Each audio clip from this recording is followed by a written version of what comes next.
अरे सावित्री, तू तो ऐसे सज रही है जैसे शादी तुम्हारी सहेली की नहीं तुम्हारी हुई हो।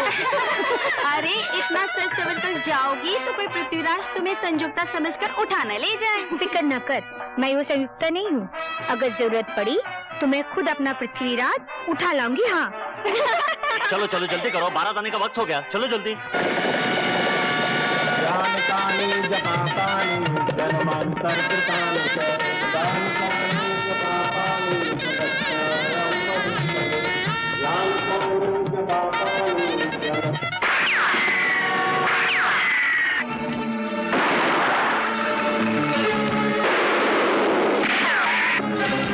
दुल्हन बीवी, अपनी जान की सलामती चाहती हो तो उतार दो सारा सोना जो सर से पांव तक पहन रखा है। आगे मत बढ़ना, नहीं तो तुम्हारे 2 टुकड़े कर दूंगी। औरतों के हाथ में चूड़ियां अच्छी लगती हैं, तलवारें नहीं। जो काम हम करने आए थे वो अब तुम्हें करना होगा। इस खाली बैग में अपनी और अपनी सहेलियों के जेवर भर दो, वरना इस बंदूक में जितनी गोलियां भरी हैं सारी की सारी इस दुल्हन के शरीर में उतार दूंगा।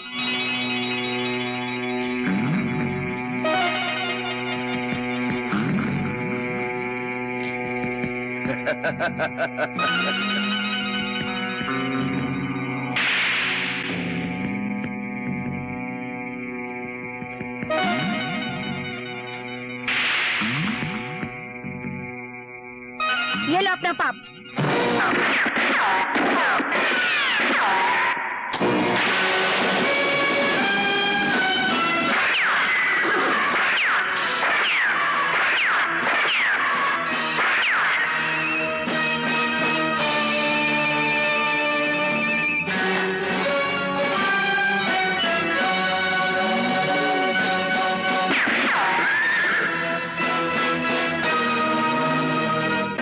अब अपनी जान बगल में दबाकर भाग जाओ यहां से। मैं नहीं चाहता कि इस पवित्र वेदी के फूलों पे तुम्हारे गंदे खून के छींटे बरसाए जाए। चलो भाग चले यहां से, चलो भगाओ। ये नौजवान कौन है? लोग कहते हैं जब कहीं जुल्म की आंधी उठती है या किसी सुहागन का सिंदूर खतरे में होता है, यह नौजवान वहां पहुंच जाता है।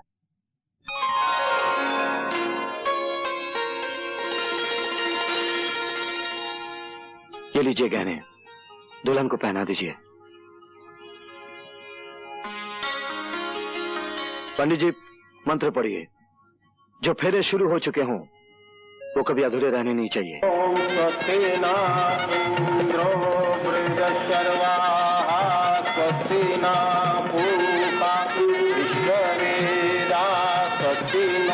परम धर्म वाले की गोलियों से तो बचकर आ गए हम लोग, लेकिन शमशेरा से हमें कौन बचाएगा?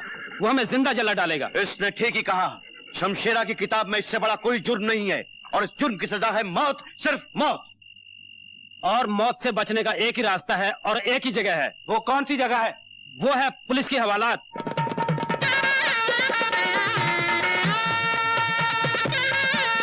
बधाई हो राय साहब, बधाई हो। शुक्रिया ठाकुर साहब। अरे वो फरिश्ता कहां गया जिसने हमारी बेटी की अमानत और इस गांव की इज्जत को लुटने से बचाया है? जुल्म से लड़ने के लिए जो लोग दूसरों की आग में कूदते हैं वो किसी धन या धन्यवाद का इंतजार नहीं करते राय साहब। चल दोस्त, फिर तूने अपना फर्ज अदा कर दिया। पता नहीं हर खतरे से पहले तुझे किस तरह पता चल जाता है। सुनिए, हम आपके एहसान का बदला तो नहीं चुका सकते। ये छोटी सी भेंट है, आप इसे स्वीकार कर लीजिए। जो मैंने किया है वो एहसान नहीं था, मेरा धर्म था। और धर्म अपना इनाम खुद होता है। उसे सोने चांदी के तराजू में तोलकर हमें शर्मिंदा ना कीजिए। लेकिन आपने ये तो नहीं बताया आपका नाम क्या है, कौन है आप? समझ लीजिए मैं एक राही हूं जिंदगी के सफर का, और ये मेरा दोस्त है जो मुझे रास्ता दिखाता है।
गद्दारों, तुमने अपनी हिफाजत के लिए जगह तो अच्छी ढूंढी है, लेकिन ये भूल गए कि दुनिया में कोई भी ऐसा मुकाम नहीं जहां मौत का फरिश्ता अपने पर न फैला सके।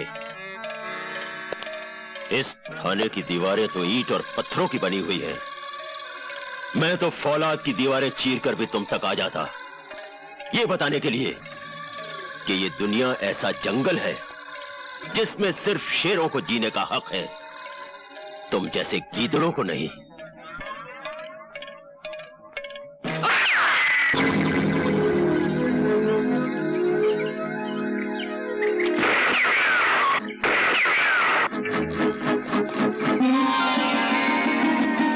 आप? गोली आपने चलाई? हाँ। क्यों? एक बहुत बड़ी चोरी हो गई। क्या? दिल। मैं तो कुछ और ही समझा था। किसने चुराया आपका दिल? जिंदगी के सफर के एक राही, जिसकी राह ढूंढते ढूंढते मैं यहाँ तक पहुँच गई हूँ।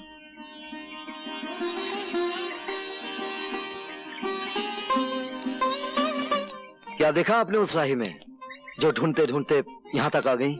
एक दिल देखा जो दूसरों के दुख को समझता है, दो बाजू देखे जो कमजोर इंसान को जुल्म से बचाते हैं। बस। आप तो सिर्फ गोली बंदूक की भाषा समझते हैं, और ये भाषा आपने सीखी कहां से? पहले मैं भी अहिंसा का पुजारी था। डाकुओं ने ऐन शादी के मौके पर मेरी बहन का दहेज लूट लिया। जिस दरवाजे से डोली उठने वाली थी, उसी दरवाजे से दो अर्थियां उठी, एक मेरी बहन की और दूसरी उसके दूल्हे की।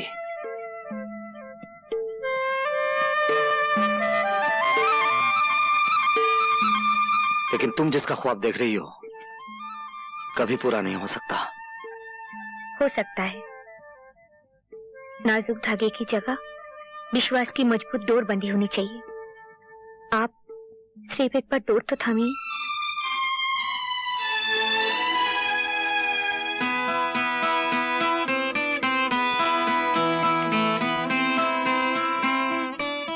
मैं भी तुम्हारे विश्वास की ताकत के सामने हार गया, जैसे एक बार मौत का देवता सत्यवान की सावित्री के विश्वास के सामने हार गया था।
सावित्री,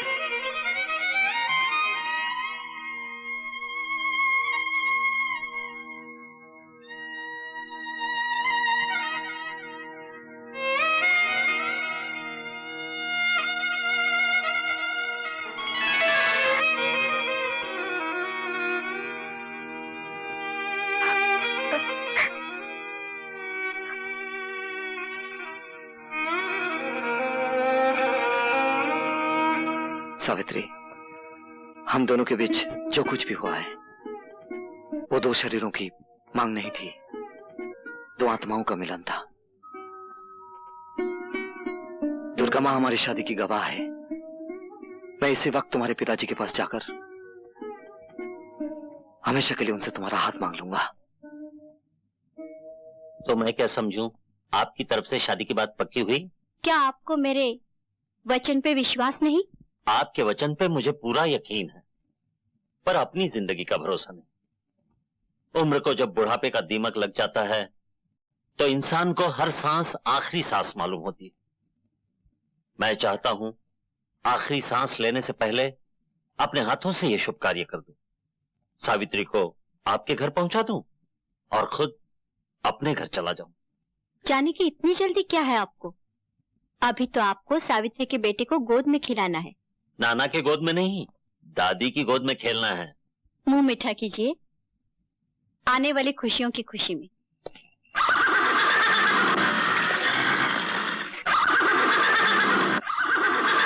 आपके घोड़े को क्या हो गया आज? इसे कुछ नहीं हुआ, लेकिन यहां से दूर जरूर कुछ हुआ होगा। आज फिर किसी सुहागन का सिंदूर और दहेज खतरे में है। आप सोच क्या रहे हैं? आपका धर्म आपको बुला रहा है, आप जाइए। मैं तुम्हारे बारे में सोच रहा हूं सावित्री। वहां पहुंचना मेरा धर्म बनता है और तुम्हारे पिताजी से मिलना मेरा फर्ज। आप इस उलझन में मत पड़िए। अगर मेरे कारण कोई दुल्हन लूट गई तो मैं अपने आप को कभी माफ नहीं कर पाऊंगी।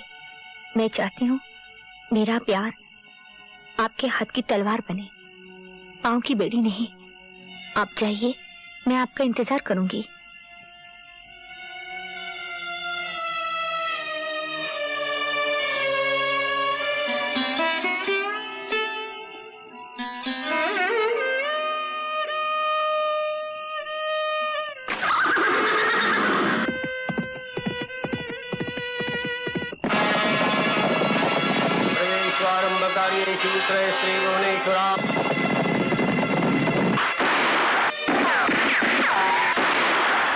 शर्मो, और तुम लोग खाली हाथ चले आए। लानत है तुम पर। डूब मारो चुल्लू में पानी में। विनायकं गुरुं बाणं ब्रह्म विष्णु महेश्वरान् सरस्वतीं प्रणम।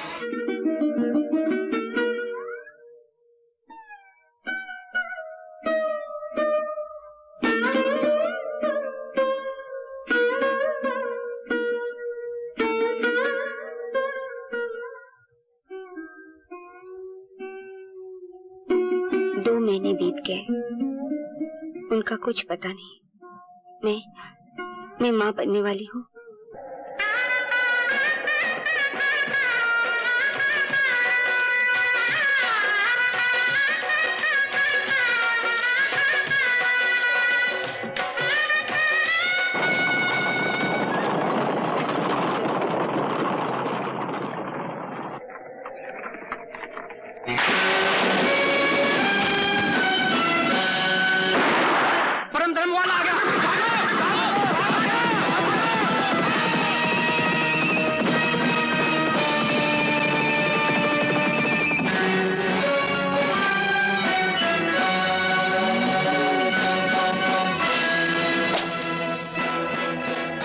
घबराने की कोई बात नहीं, सारे डाकू भाग गए।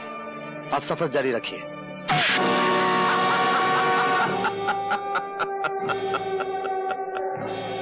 हाँ, लेकिन अब तुम्हारी जिंदगी का सफर खत्म हो चुका है। तुमने कई बाजियों में मुझे शिकस्त दी।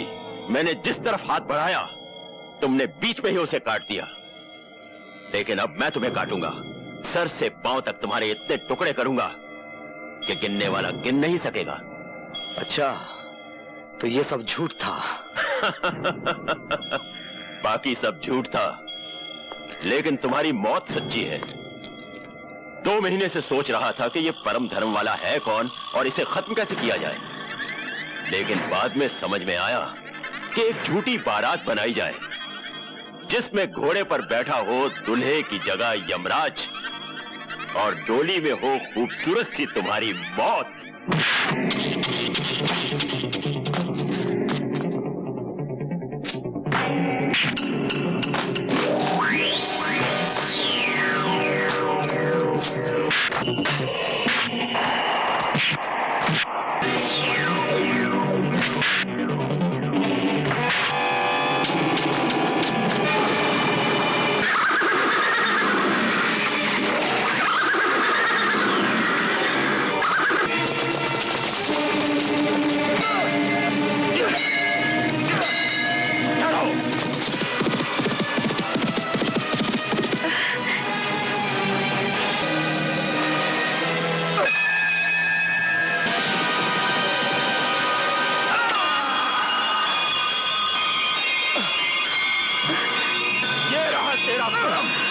और ये रहा तेरा परम। विजय! विजय! विजय! आंखें खोलो विजय!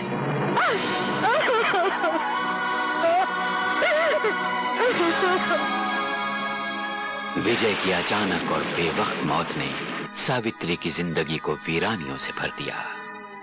ठाकुर साहब के अरमानों पर बिजली टूट पड़ी जब उन्हें यह पता चला कि उनकी बेटी बिन ब्याही मां बनने वाली है, जिसे दुनिया वाले पाप समझेंगे और सावित्री एक शूरवीर की निशानी।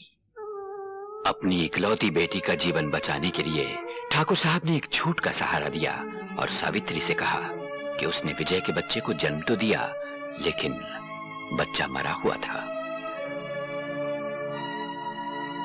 ठाकुर साहब ने सावित्री को समझाया कि औरत को जिंदगी में 3 सहारों की जरूरत होती है, बचपन में पिता की, जवानी में पति की और फिर पुत्र की। ठाकुर साहब की इस जिद के सामने सावित्री की एक न चली और सावित्री ने अपने अतीत की आहुति अग्नि के इन 7 फेरों में दे दी। पिता ने विदाई के समय सावित्री को समझाया कि शादी के बाद उसका सब कुछ उसका पति और उसका घर है। इधर सावित्री ने ठाकुर प्रेम सिंह के पुत्र को जन्म दिया। बेजुबान फरिश्ता बहादुर अपने मालिक विजय को नहीं भूल पाया और उसकी निशानी रवि पर अपनी वफादारी न्यौछावर करने लगा। डॉक्टर साहब ने उस बच्चे को अपने बच्चे की तरह पालने का वादा किया।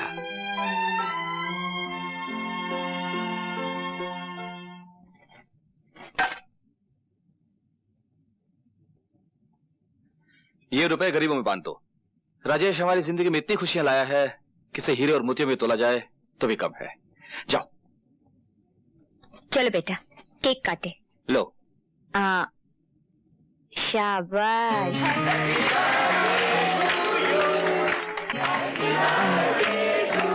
ये लो।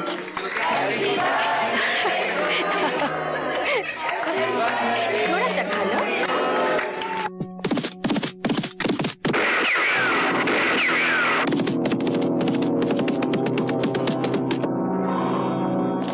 खबरदार, कोई अपनी जगह से हिलना नहीं। सब जेवरात और पैसे निकाल कर इस मेज पर रख दो, वरना जिस बच्चे का जन्मदिन मनाया जा रहा है, ये आज उसका आखिरी जन्मदिन होगा। नहीं। चलो।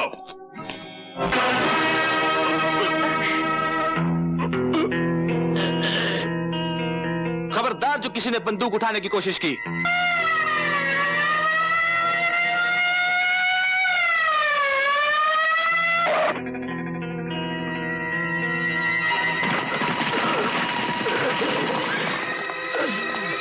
इंस्पेक्टर, गिरफ्तार कर लो इसे। तुमने मेरी एक आंख फोड़ी है ठाकुर। तुम्हें अपनी दोनों आंखों के साथ जान से भी हाथ धोना पड़ेगा। मैं तुम्हें नहीं छोड़ूंगा ठाकुर, मैं तुम्हें नहीं छोड़ूंगा ठाकुर, मैं तुम्हें नहीं छोड़ूंगा।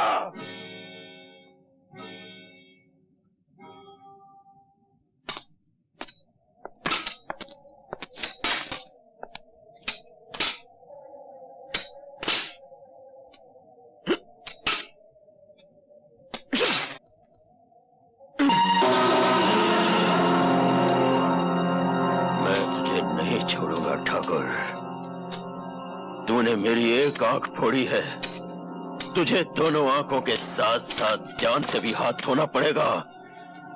नहीं छोड़ूंगा ठाकुर, नहीं छोड़ूंगा, नहीं छोड़ूंगा। ये क्या, मंदिर नहीं जाना?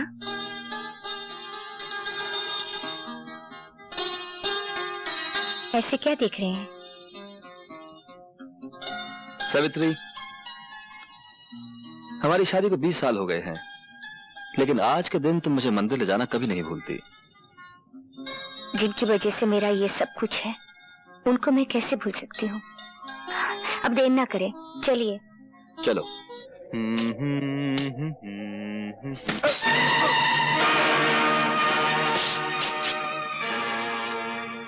आज तुमने टांग अड़ाई है 144, फिर ना रोना कभी, नहीं तो उसे काट कर तुम्हारी गर्दन के साथ बांध दूंगा। तूने भी आज जवान लड़ाई है छोकरे, दोबारा नहीं लड़ाना, वरना इसे जबाड़े में से निकालकर चील और कौवों को डाल दूंगा। हाँ। तुम जानते नहीं, मेरा नाम शक्ति सिंह है, और शक्ति सिंह जिस जेल में जाता है वहां का जेलर या तो इस्तीफा दे देता है या किसी दूसरी जेल में तबादला करवा लेता है। हमारा रिकॉर्ड भी कुछ तुमसे बुरा नहीं है। हम भी जिस जेल में जाते हैं, जेलर की हुकूमत सिर्फ जेल के दफ्तर में होती है। जेल के अंदर हुकूमत शमशेरा की चलती है। हर कैदी को हदायत है कि जब भी शमशेरा के सामने से गुजरे, पहले झुक के सलाम करे और फिर आगे बढ़े। और हमारे सर को शमशेरा ना ही झुकने की आदत है ना ही सलाम करने की। तुम में इतनी ताकत है तो इसे झुका के दिखा दे। मैं इसे झुकाकर भी दिखा दूंगा और काटकर भी दिखा दूंगा।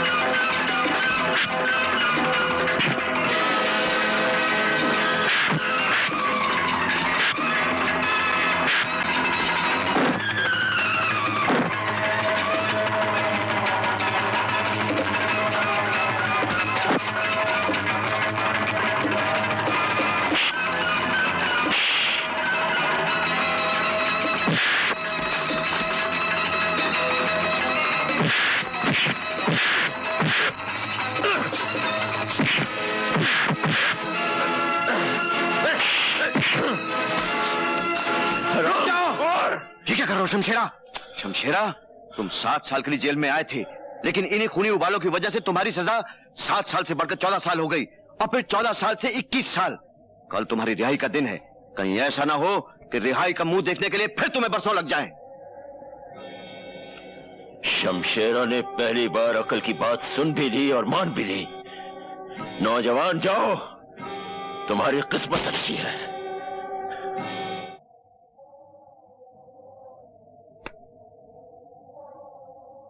छमिया,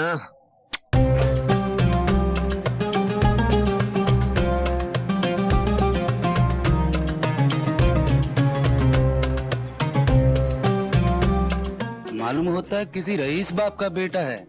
इसका बाप नया नया मरा है। मरा नहीं, अभी जिंदा है। जानते हो ये किसका लड़का है? शहर के सबसे बड़े रईस ठाकुर प्रेम सिंह का लड़का है। रुक जाओ।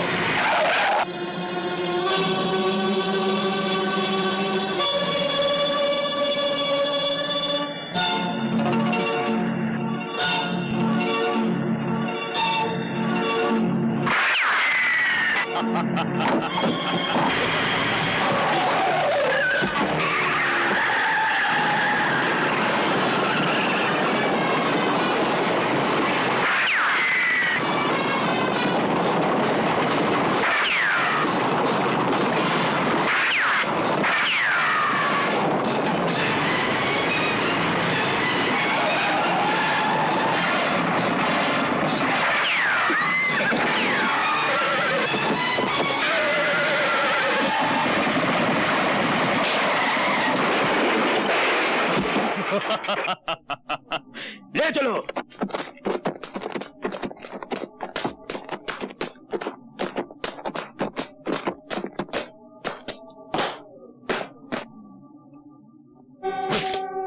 पहचाना मुझे?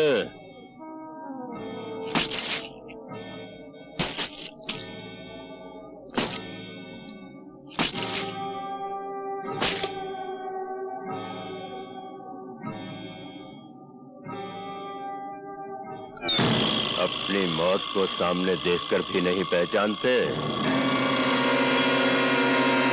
शमशेरा,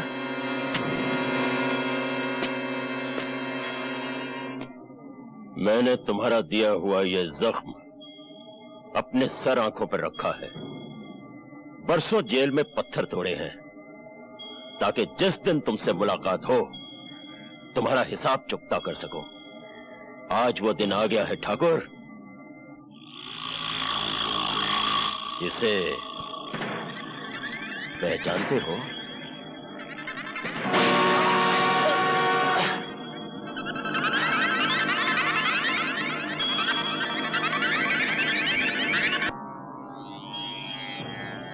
ये खड्डा मैंने तुम्हारे लिए ही खोद कर रखा है।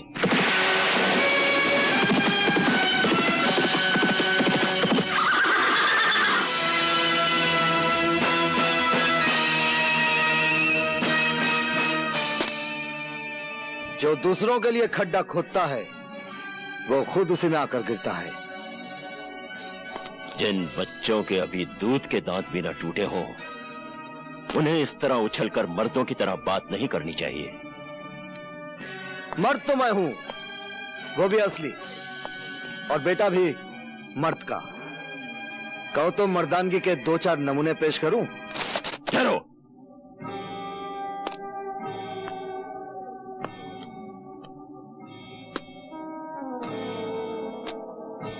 लगता है कि तुम्हें पहले कहीं देखा है। हाँ, जरूर देखा होगा।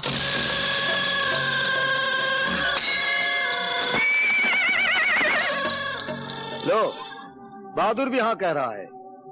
अच्छाई बुराई की मुलाकात तो हर युग में होती है, फिर वही होता है जो हमेशा से होता आया है। बच्चे, हम कोई मामूली बला नहीं। जहां बुराई खत्म होती है, हम वहां से शुरू होते हैं। अगर तुमने मां के पेट में ही सुन लिया होता कि हमारा नाम राजा शमशेर सिंह उर्फ शमशेरा है, तो शायद तुम पैदा होने से ही इनकार कर देते। फिर तो गया खड्डे में। क्या मतलब? मुलाकात तो होनी ही थी। विधाता के लिखे को कौन मिटा सकता है? रावण था तो राम थे, कंस था तो कृष्ण थे, दुर्योधन था तो धर्मपुत्र थे, राजा है तो रवि है। थोड़ी देर में दुनिया कहेगी कि रवि था और राजा है। हमने बड़े बड़े कर्मवीर देखे, धर्मवीर देखे, परमवीर देखे, शूरवीर देखे, लेकिन शब्दवीर पहली बार देखा। हमने भी बड़े बड़े राजा देखे। गलियों का राजा देखा, सड़कों का राजा देखा, भिखारियों का राजा देखा, लेकिन आज पहली बार कब्रिस्तान का काना राजा देख रहा हूं। देखो मिस्टर कान्या, मारा मारी से पहले एक शर्त है। जो खड्डे में पहली बार गिरेगा वो अपने हाथों से मिट्टी समेट कर अपने आप को दफन कर लेगा। मंजूर? मुझे मंजूर है।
जो दूसरों के लिए खड्डा खोदता है वो खुद उसी में गिरता है। चल डाल मिट्टी। बेटा, इसे माफ कर दो। चल, आज तुझे माफ किया, ये तेरी पहली गलती थी। और एक बात सुन ले, अगर बुराई तेरा कर्म है तो अच्छाई मेरा परम धर्म है।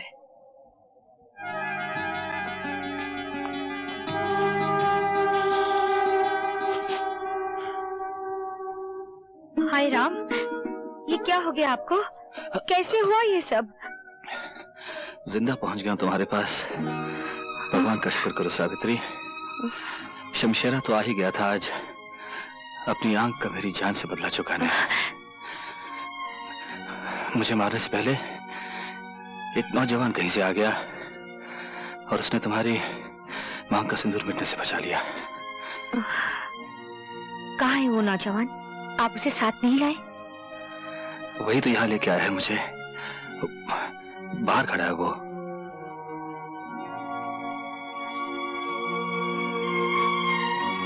भगवान तुम्हें बहुत कामयाबी दे बेटा।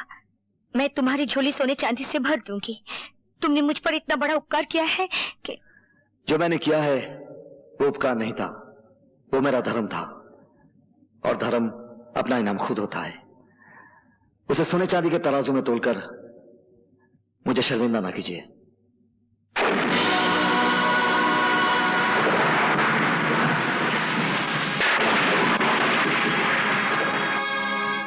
मैं चलता हूं। उनकी देखभाल के लिए किसी डॉक्टर को बुला लीजिए।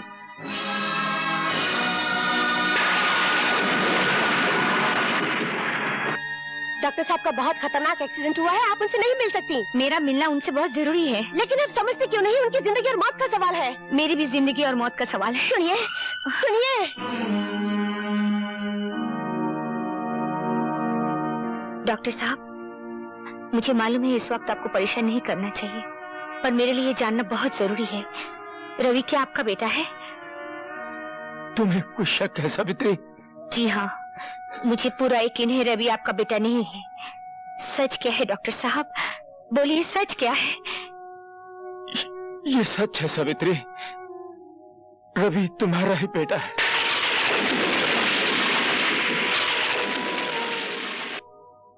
मगर अब इस सच्चाई को मेरे साथ ही मर जाने दो, नहीं तो तुम्हारे हरे भरे घर में आग लग सकती है।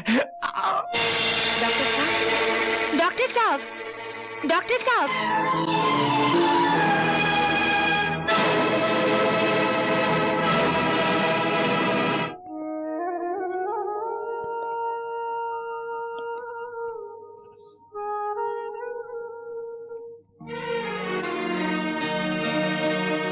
माँ के बाद आप ही मेरे सब कुछ थे।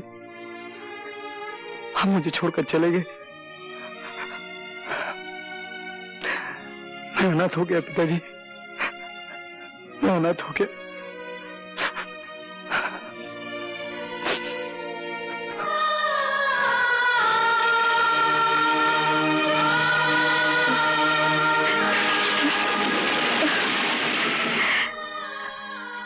हे भगवान, अब मैं क्या करूं? पति पत्नी के जीवन की इमारत सिर्फ विश्वास की बुनियाद पे खड़ी होती है। सावित्री, जिस दिन प्रेम को पता चल गया कि तुम उसके विश्वास की आंखों में धूल झोंकती रही हो, तो इस इमारत को गिरने से कौन बचा सकेगा? इस इमारत को अब झूठ बचा नहीं सकता। बचा सकता है तो सिर्फ सच ही बचा सकता है। और आज मैं सच बता के रहूंगी।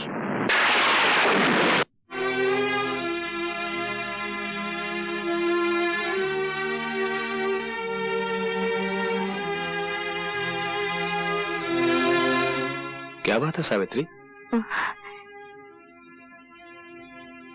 बात कुछ ऐसी है जो मैं ना कह सकी तो मेरा दिल अंदर ही अंदर घुट कर मर जाएगा। मैं आपसे सब... मैं जानता हूं तुम क्या कहना चाहती हो। मैंने तुम्हारी आंखों में तुम्हारे दिल की कहानी पढ़ ली है। तुम अपने बेटे के बारे में बात करना चाहती हो ना? हाँ हाँ, आपको कैसे मालूम कि मैं अपने बेटे के बारे में बात करना चाहती हूँ? सावित्री, मैंने जिंदगी के कितने साल गुजारे हैं तुम्हारे साथ, दुख सुख बांटे हैं। तुम्हारी जिंदगी का ऐसा कौन सा कोना है जो मुझसे छुपा है एक कोना जिसमें आज तक अपने... मैं वो कोना भी जानता हूं। उसका नाम है रवि। रवि? क्या बताया रवि ने आपको? उसने बताया कि तुम डॉक्टर को मिलने गई थी। डॉक्टर ने तुमसे कुछ कहा और दम तोड़ दिया। वो बिलक बिलक कर रोने लगा और तुमने उसके सर पे अपना हाथ रख दिया। और क्या कहा रवि ने? उसने कहा जब अपना हाथ तुमने उसके सर पर रखा तो उसे ऐसा लगा जैसे उसकी माँ वापस आ गई हो।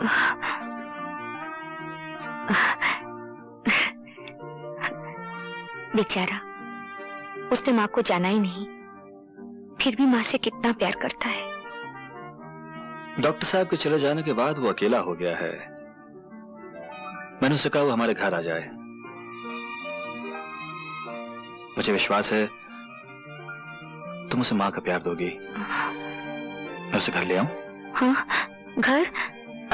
नहीं। क्यों, क्या बात है? मेरा मतलब है कि मैं तुम राजेश के बारे में सोच रही हो? कहीं वो सोचेगा कि उसका हक बांटने वाला कोई आ गया। कोई बात नहीं, रवि हमारे गेस्ट हाउस में ठहर जाएगा, ठीक है? सावित्री, जवान बेटा बाप का बाजू होता है, ये मुझे रवि के आने के बाद ही पता लगा है। वो कैसे? जब से रवि ने हमारा कारोबार संभाला है, हर काम में उसकी समझ, मजदूरों से काम लेने का ढंग, ये सब बताता है कि वो हमारे कारोबार को हमसे बेहतर समझता है। चलो अच्छा हुआ, कोई तो आपका हाथ बटाने वाला मिल गया। मैं तो चाहता था कि तुम्हारा लाडला राजेश एक बार रवि से मिल तो लेता, लेकिन उससे अपनी अयाशी से फुर्सत ही कहाँ है।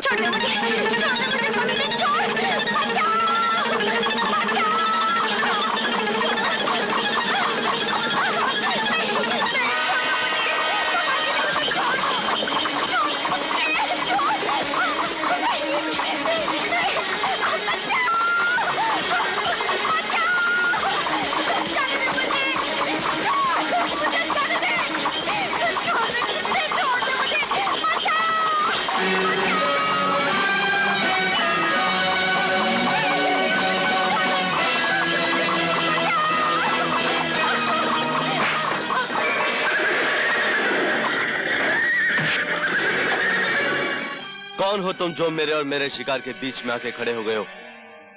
शिकार का इतना ही शौक है तो जंगल में जाओ और किसी शेर का शिकार करो। कमजोर लड़कियों पर हमला करने वाले को शिकारी नहीं कहते। मालूम होता तुम्हारे मुंह में जो जबान है जरूरत से ज्यादा लंबी है, उसे काट के छोटी करनी पड़ेगी। मेरी जबान काटने से पहले मेरे हाथ की लंबाई तो देख ले।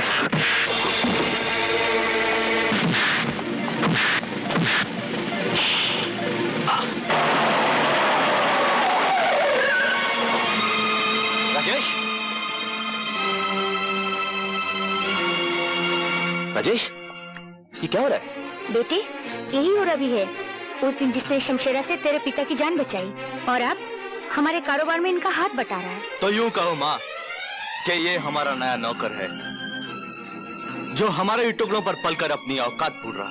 राजेश! रवि, तुम बताओ क्या हुआ? आप इन्हीं से पूछ लीजिए। मैं जानता हूं गलती तुम्हारी ही होगी राजेश। चलो हाथ मिलाओ इसके साथ। मैं नौकरों से हाथ नहीं मिलाता।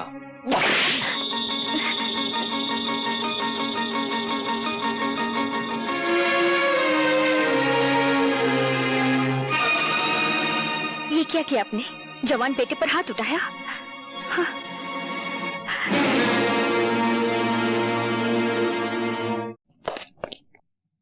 आपने मुझे बुलाया ठाकुर साहब? हाँ, वो बंजारे लोग आए हैं, उनको मेला लगाने की जगह दे दो। पिलराम, पिलराम, जो हुक्म, जो हुक्म। बंजारे? मैना! पिताजी, पिताजी दरवाजा खोलिए पिताजी, हमारी किस्मत का दरवाजा भी खुल गया है। खाना बदोश लोग आ गए पिताजी। पिताजी, पिताजी, अरे आज सुबह सुबह बेहोश हो गए क्या?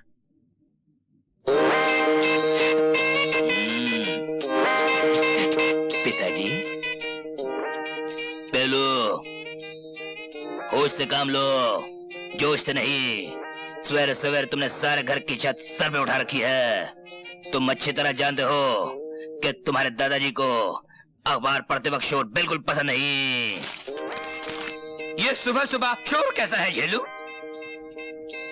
पिताजी, पिताजी, आपका पेलू आया है। पिताजी, पिताजी, कुछ सुना आपने? आपका परपोता पेलू आया है। दादाजी गजब हो गया, मैना और उसके कबीले वालों ने हमारी जमीन पर डेरा डाला है, और मैना है ना पहले से भी ज्यादा खूबसूरत और जवान हो गई है। वो तो भागने को तैयार थी, लेकिन उसकी कम उम्र, आप लोग और हवालात के डर से मैंने ये आइडिया पोस्टपोन कर दिया। लेकिन अब वो पूरी तरह बालिग हो चुकी है और ये मौका मैं अपने हाथ से खोना नहीं चाहता। और इससे अच्छा मौका और क्या हो सकता है भीम पलासी खानदान से हमारे पुरखों की इज्जत का बदला लेने का है। ये क्या हो रहा है मैना? तेरी सुबह पे उस पेलू का नाम, तेरी शादी और उस पेलू लफंगे के साथ? नहीं, कभी नहीं। मेरे खानदानी दुश्मन के साथ नहीं, कभी नहीं होगी। बापू, मैं तन मन और जान से पेलूराम की थी, पेलूराम की हूँ और पेलूराम की रहूंगी। नहीं नहीं नहीं, तुम्हारी शादी तुम्हारी मर्जी से नहीं होगी। लेकिन क्यों? तुम्हारी शादी बंसी से होगी, जो हमारे कबीले के सरदार के साले का साला है। साई खुदाई एक तरफ, साले के साले का साला एक तरफ। आहा, आइए आइए हमारे होने वाले जवाईराज, आइए। बापू, आज मेरी मैना इतनी चुप क्यों है? चहक क्यों नहीं रही है? वो शर्मा रही है बेटे, तुझसे शर्मा रही है। थोड़ी देर के लिए तू बाहर चला जा, मैं इसे अभी चेक करता हूँ। नहीं नहीं नहीं, मैं मेले में अकेली जाऊंगी। अकेली अकेली? बापू बापू, अगर मैना मेले में अकेली चली गई तो फिर वापस नहीं लौटेगी। है? मुझे याद है, इस उम्र में एक बार मेरी माँ भी अकेली मेले में चली गई थी, आज तक नहीं लौटी। क्या? हाँ, ये जग बीती नहीं है बापू, आप बीती है।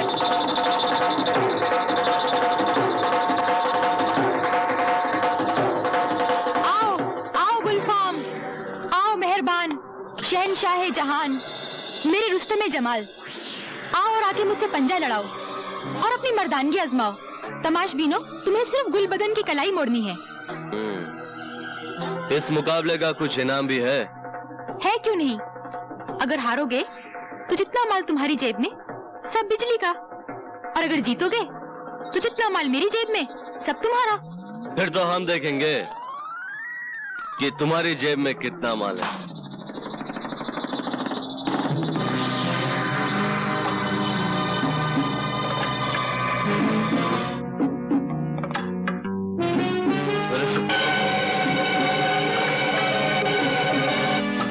चल माल निकाल।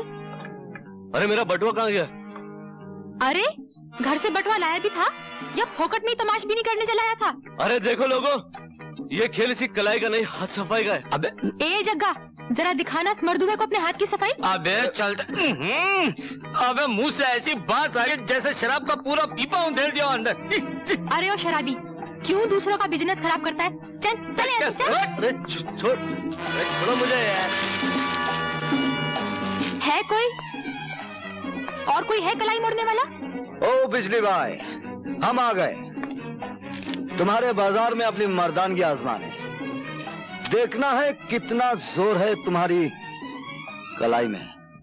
हार जाओगे शहजादे, बिजली से जो पंजा लड़ाता है मुंह की खाता है। पंजा तो हम लड़ाएंगे बिजली भाई, तुम्हारी कलाई तो फूलों की तरह है। अरे हम तो वो हैं जो नंगी तलवार को मुट्ठी में पकड़ लेते हैं।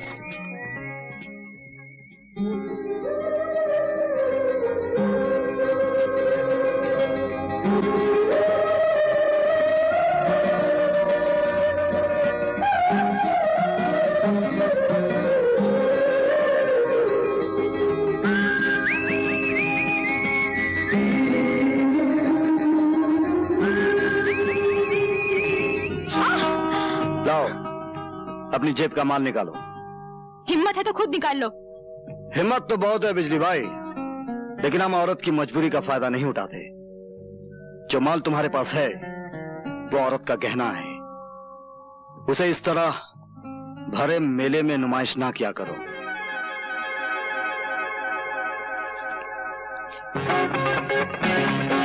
अरे जग्गा, वो भाषण देने वाला तो बड़ा चालू निकला, मेरी चोली में से बटुआ ही निकाल के ले गया। तू पकड़ ना जाकर। मैं? अबे अबे पैसे लेके कहाँ भागता है?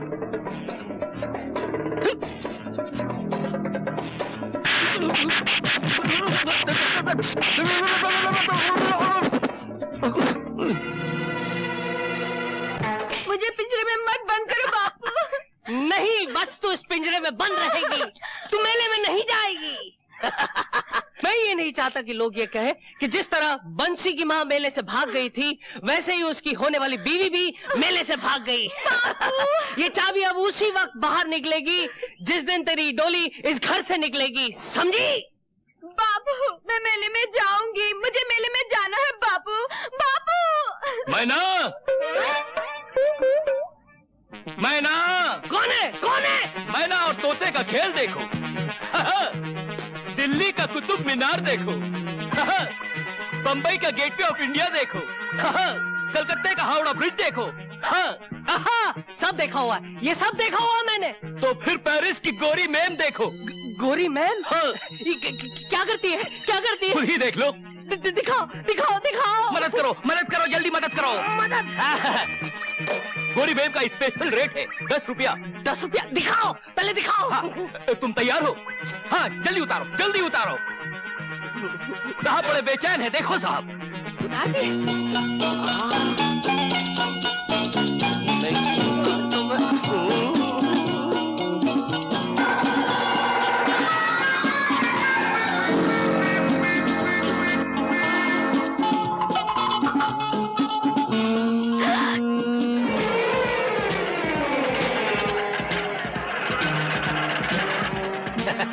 देखा मैं ना, तेरे बाप को तो मैंने ऐसा काम पर लगाया है कि रात भर बाइस्कोप देखता रहेगा।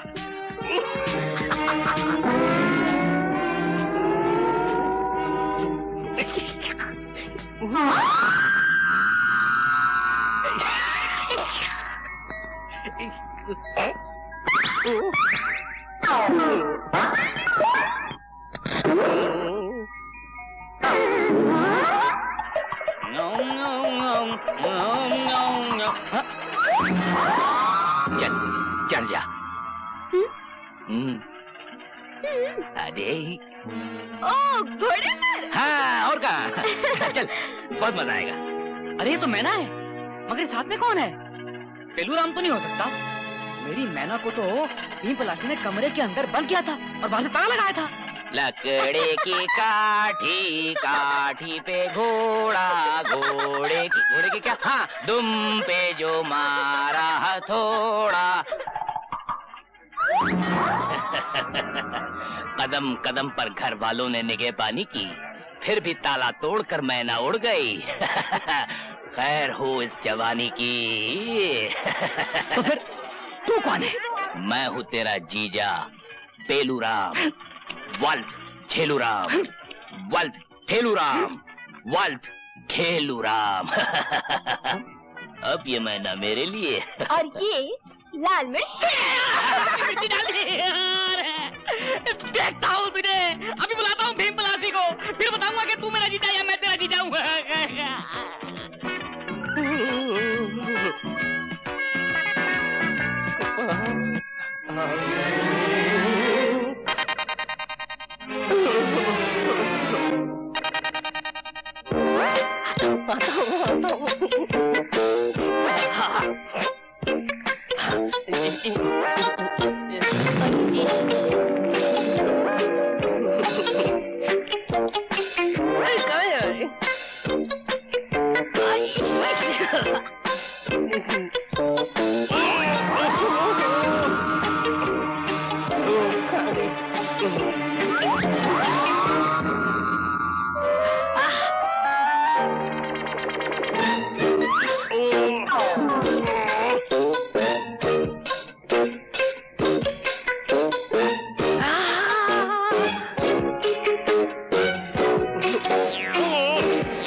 पर्दा उड़ने वाला था, जलवा दिखने वाला था, और वहाँ तुमने। बापू इधर तुम बाइस्कोप देखते रहो, बाइस्कोप। उधर मेले में मैंने का सिनेमा स्कोप हो जाएगा। क्या बकते हो? चाबी मेरे पास है। चाबी? अरे किधर? कदम कदम पे निगहबानी की, पिंजरा तोड़ के उड़ गई मैना। खैर हो जवानी की।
वाह, क्या बार है यौवन की, जैसे पानी में आग लग गई हो। भूल गए उस दिन की हार? नहीं भूला, इसीलिए तो यहाँ आया हूँ उस दिन का फैसला करने। तुम भी अकेली हो, मैं भी अकेला हूँ। आज पंजा लड़ा लो तो मजा आ जाए।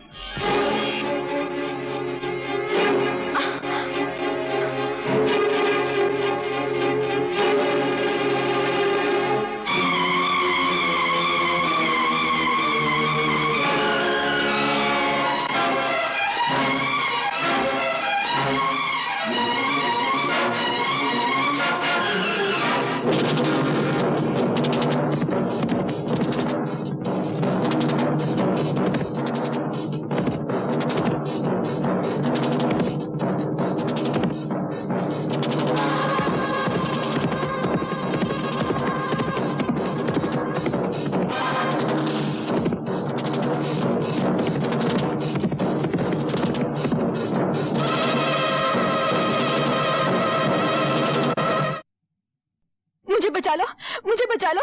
एक जानवर मेरे पीछे पड़ा है, वो मेरी इज्जत लूटना चाहता है। फिर आके खड़े हो गए मेरे और मेरे शिकार के बीच में। तुम्हारे हाथों को जुल्म करने की आदत पड़ गई है, तो मेरे हाथों को जुल्म से लड़ने की आदत पड़ गई है। आज मैं तुम्हारा किस्सा हमेशा के लिए खत्म कर देता हूं। अगर मैं चाहूं तो इस गुस्ताखी के बदले में इस पिस्तौल में जितनी आग है तुम्हारे सीने में उतार दूं, लेकिन मैं ऐसा नहीं करूंगा, क्योंकि मैं नहीं चाहता कि जिन लोगों ने मुझे इतना प्यार दिया है, मैं अपने गुस्से की खातिर उनके खानदान का अकेला चिराग बुझा दूं। जाओ, अपने घर जाओ। ठहरो, जाने से पहले एक नजारा तो देखते जाओ।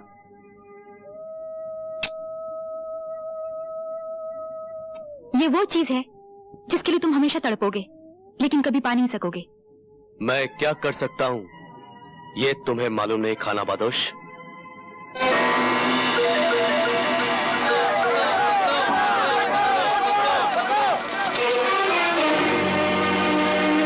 हट जाओ मेरे रास्ते से, नहीं तो एक एक को भून के रख दूंगा।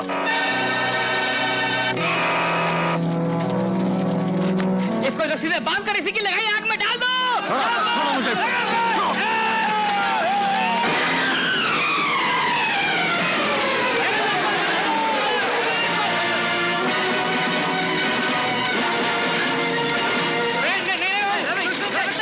हमारी बस्ती को आग लगाई है। मैं तुम लोगों से वादा करता हूं, मैं अपने हाथों से बस्ती बना दूंगा।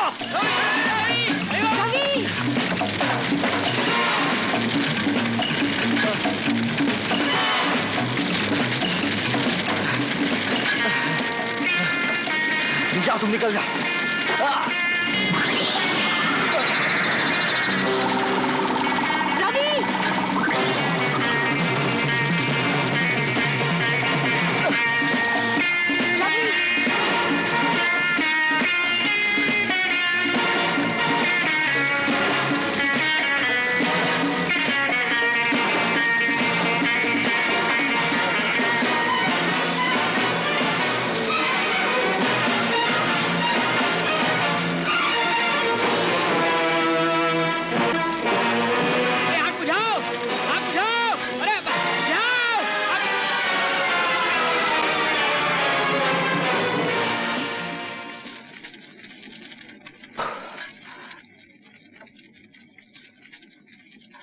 चलो, आग कम हो गई। अभी कहाँ कम हुई, अभी तो आग लगी है। क्या मतलब?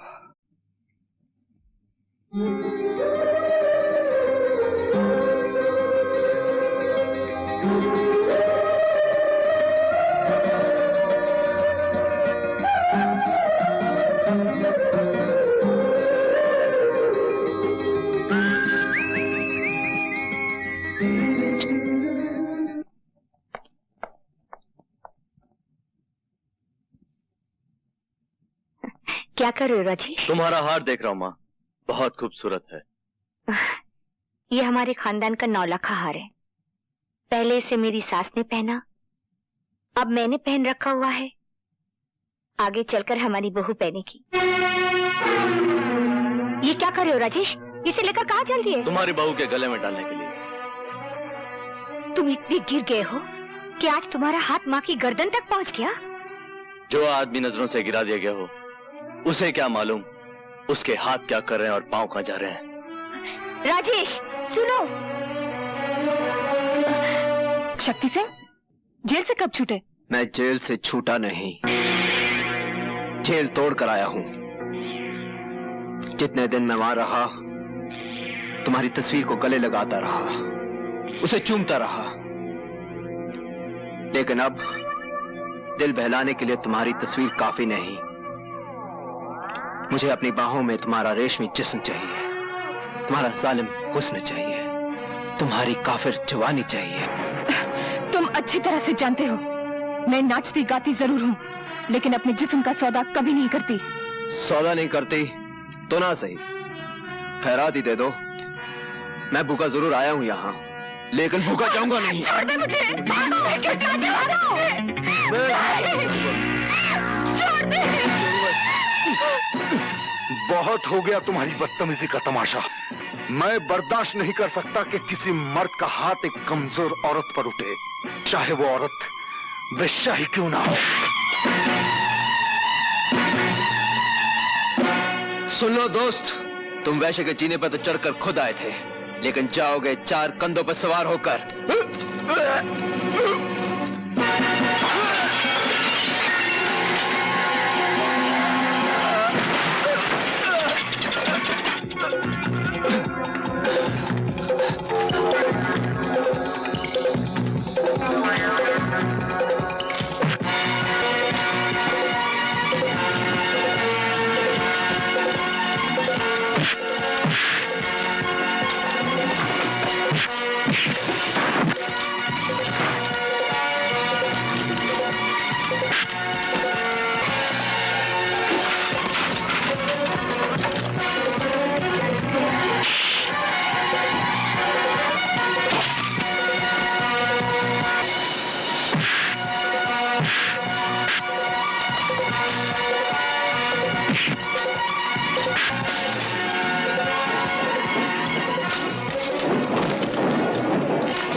गाड़ी स्टार्ट करो, चलो।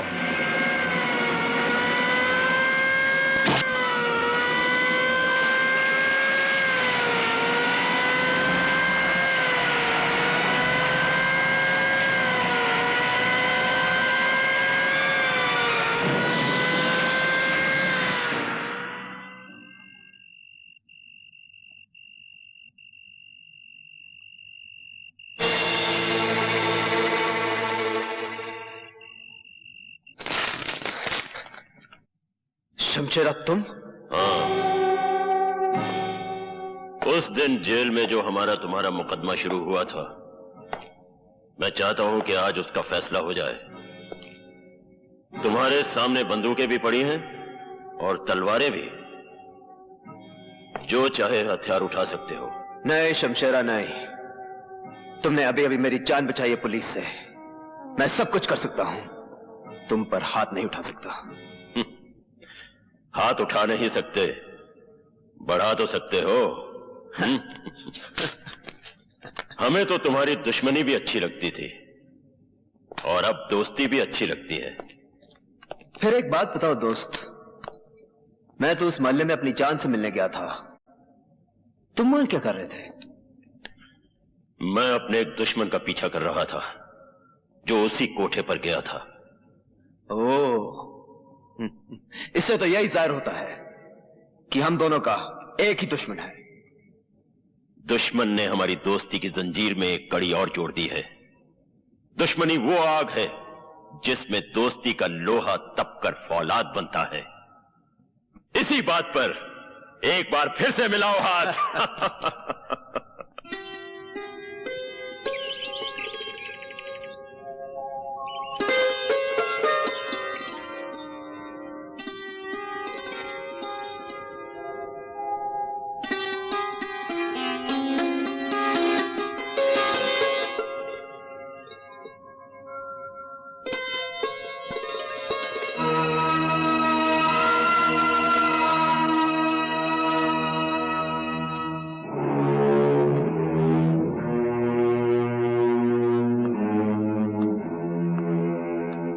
जरा सुनिए।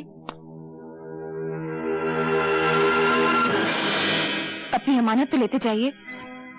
अमानत? हाँ, जिस चीज को आप लेने आए थे उसे यही छोड़कर चले जाएंगे आप?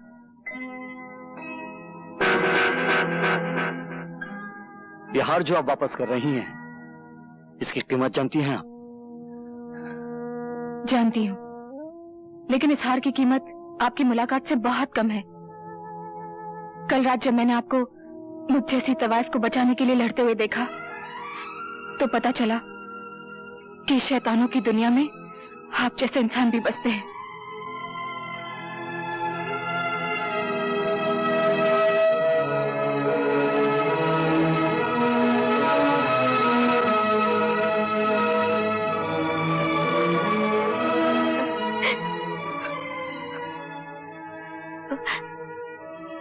लो मां, अपना खानदानी हार। तुम्हारा एक बेटा इसे ले गया था, समझ लो दूसरा बेटा वापस ले आया।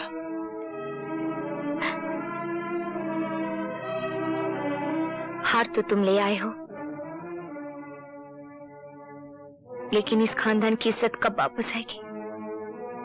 मैंने सुना है मेरा राजेश पागल हो गया उस नाचने वाले के लिए। जिस तरह आज हाल ले आऊं मां, उसी तरह एक दिन राजेश भी आएगा। तुम्हारी आंखों से जो मोतियों की लड़ियां गिर रही हैं, उसके एक एक दाने पे मैं अपने खून की आखिरी बूंद तक कुर्बान कर सकता हूं।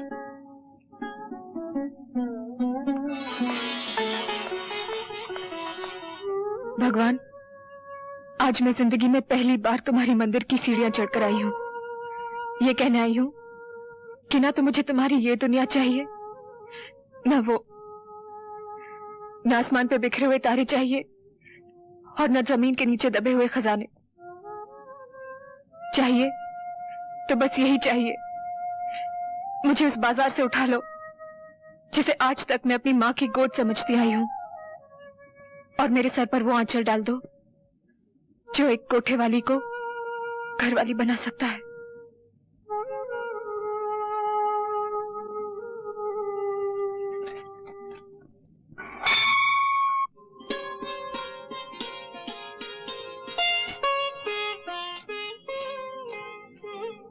आप? तुम्हारे लिए एक छोटी सी भेंट लाया हूं, इसे कबूल कर लोगी तो समझूंगा मेरे जीवन को अर्थ मिल गया है।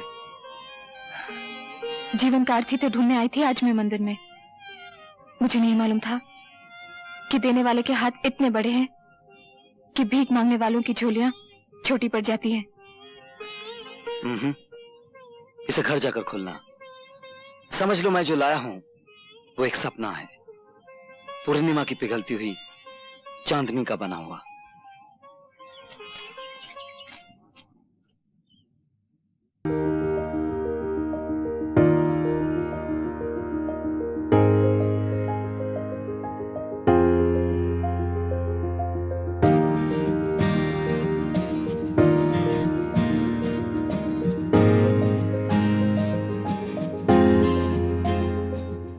सुहाग का जोड़ा।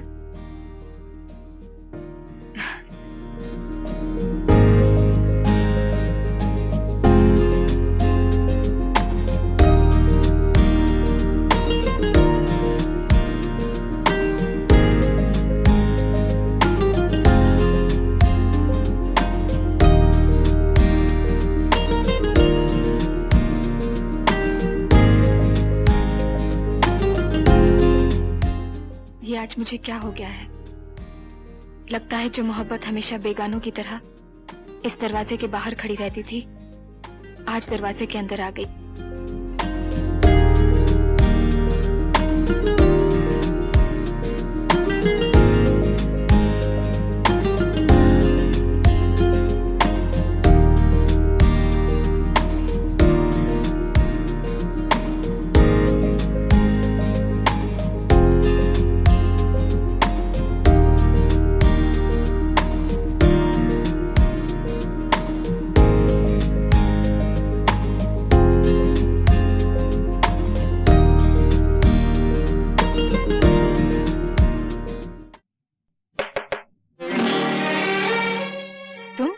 कसर है तो सिर्फ इतनी की पलंग पे फूलों की झालर नहीं लगाई गई और हमने दूल्हे का सहरा नहीं बांधा। चलो कोई बात नहीं, सहरा हम सुहागरात के बाद बांध लेंगे। खबरदार जो मुझे हाथ लगाया। अब मैं बाजार में बैठी हुई एक तवाइफ नहीं हूँ, एक शरीफ आदमी की अमानत हूँ जो मुझसे ब्याह कर रहा है। अरे हम भी तो ब्याह ही कर रहे हैं तुमसे। लाओ एक चुटकी भर सिंदूर हम भी तुम्हारी मांग में भर दें। तुम समझते क्यों नहीं? मैं अब रवि की दुल्हन बनने वाली हूँ। रवि की? हाँ। अरे तुम तो सारे शहर की दुल्हन बनने वाली हो। किसी एक की बन भी जाओगी तो कितने दिन बनी रहोगी? हर रोज दरवाजे के बाहर एक नई बारात खड़ी होगी और सबसे पहले मेरी बारात आएगी। तुम्हारी बारात नहीं आएगी, तुम्हारी अर्थी यहाँ से जाएगी। निकल जाओ यहाँ से।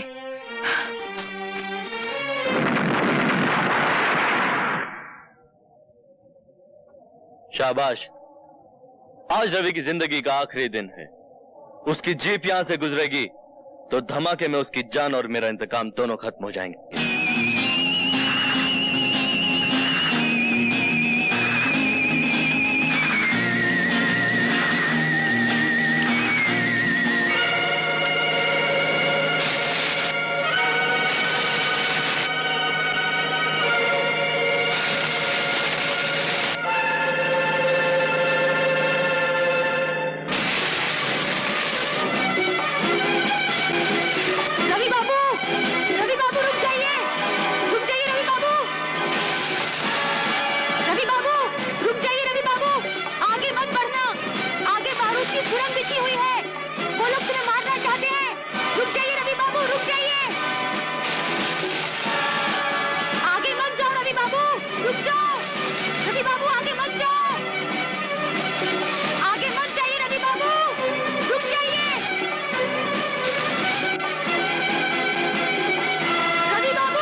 रवि, तुम्हें चोट तो नहीं आई?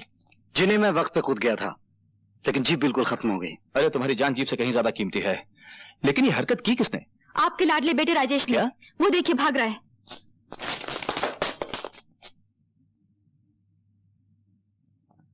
मुझे बचा लो माँ, मुझे बचा लो। आज तुम्हें कोई नहीं बचा सकता। क्या हुआ? क्या किया है मेरे राजेश ने? आज ये एक ही छलांग इंसानियत की आखिरी हद से गुजर गया है। तुम जानती हो, आज इसने रवि की जान लेने की कोशिश की। रवि की? क्या ये सच है? यही सवाल जब अदालत में इससे पूछा जाएगा तो ये कह नहीं सकेगा कि ये झूठ है। सवाल तो आज मैं अपने आप से कर रहा हूं कि मैंने ऐसे बेटा मांगा क्यों था। मैं तो अपनी वसीयत में लिख जाऊंगा कि मेरी चिता को नीच से नीच आदमी आग दे, मगर ये अधिकार मेरे बेटे को ना मिले। मुझे ये अधिकार चाहिए भी नहीं। चाहिए तो सिर्फ अपना वो हक चाहिए जो आपने एक सगे बेटे से छीनकर एक बेगाने को दे दिया है। मेरा जुर्म ये नहीं कि मैंने रवि की जान पे हमला किया, मेरा जुर्म ये है कि मेरा हमला नाकाम रहा। आपने मुझे बुलवाया था साहब? आइए इंस्पेक्टर साहब, इसे गिरफ्तार कर लीजिए। इसने रवि की जान लेने की कोशिश की है। ठाकुर साहब, तुम देख रही हो माँ, पिताजी मेरे साथ क्या सुलूक कर रहे हैं। जो आज हुआ है बेटे, वो कई साल पहले हो जाना चाहिए था। गलती तो हमारी है जो हमने जहर के पौधे को दूध से सींचा। इंस्पेक्टर साहब, ले जाइए इसे। ठीक है। इसे एक मौका दे दीजिए, ये सुधर जाएगा। ले जाइए इसे इंस्पेक्टर साहब। भिजवा दीजिए मुझे जेल में, चढ़वा दीजिए मुझे फांसी के ऊपर। इससे ज्यादा आप कर भी कर सकते हैं। आप मेरे बाप नहीं, कसाई है, कसाई है आप। सावित्री,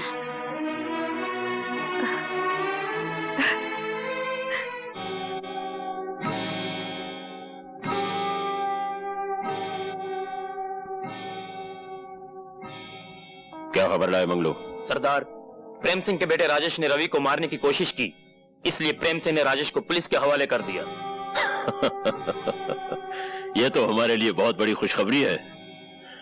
अब शमशेरा बेटे को पुलिस से आजाद करा के उसे उसके बाप ठाकुर प्रेम सिंह को मारने के लिए इस्तेमाल करेगा और फिर ठाकुर प्रेम सिंह की चिता तैयार करेगा शमशेरा और उसमें आग लगाएगा उसका बेटा राजेश।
प्रेम सिंह, क्या ये क्या कह रहे हो तुम?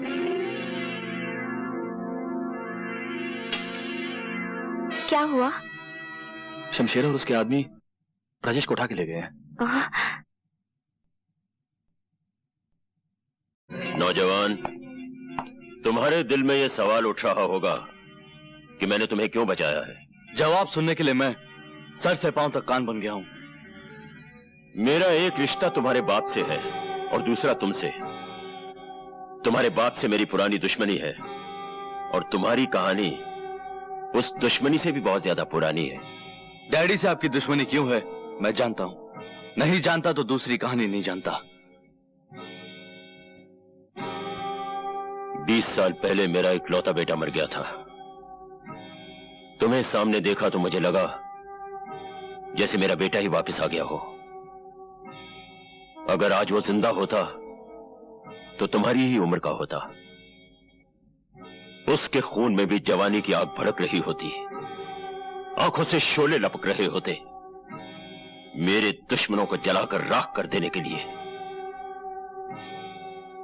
अगर तुम्हारे बाप से मेरी दोस्ती होती तो मैं उसे कहता कि मेरा सब कुछ ले लो, लेकिन अपना बेटा मुझे दे दो। आप अपने दुश्मन के बेटे को अपना बेटा बनाने के लिए तैयार हो जाते? तैयार ही नहीं, बेकरार हूं। और सोचो तो अपने आदर्शवादी बाप के पास तुम जाकर करोगे भी क्या? वो फौरन तुम्हें पुलिस के हवाले कर देगा। कत्ल की कोशिश के इल्जाम में तुम्हें कम से कम 10 साल की सजा तो होगी ही। जेल से बाहर निकलोगे तो तुम्हारी जवानी ढल चुकी होगी। खून में भड़कते हुए शोले बर्फ से भी ज्यादा ठंडे हो चुके होंगे। जिंदगी का जुलूस चल तो रहा होगा, लेकिन शमशान की तरफ जाती अर्थियों की तरह। मुझे बचा लीजिए अंकल, बचा लीजिए। अपने मरे हुए लड़के के सदके मुझे अपने आप से अलग मत कीजिए। कैसे कर सकता हूं बेटे? अपने जिस्म से अपनी जान को कौन अलग कर सकता है? और फिर मेरी जान तो पूरे 20 साल के बाद वापस आई है। अरे तू क्यों रो रहा है? क्यों रो रहा है? मंगलवार रात को 8 बजे बारात लेकर आ जाना, मैं तेरी शादी मैना से करवा दूंगा। मंगलवार रात को 8 बजे। आगे बारात आ गई, बारात आ गई। चलिए हाँ, चलो आइए जवाहराज आइए। अरे नहीं, संभालो। ठीक है। अरे दूसरी बारात कहाँ से आई? ये कौन है? ये कैसे हो सकता है? लेकिन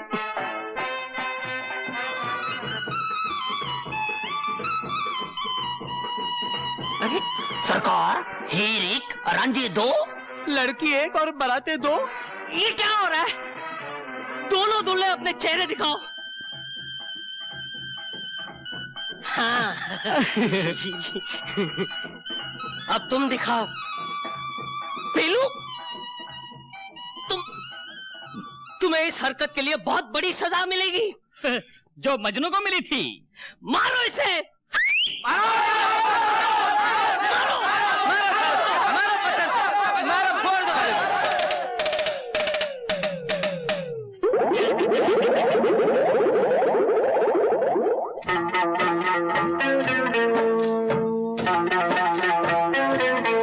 यहाँ ऐसे बाप भी होते हैं, हाय ऐसे बाप भी होते हैं।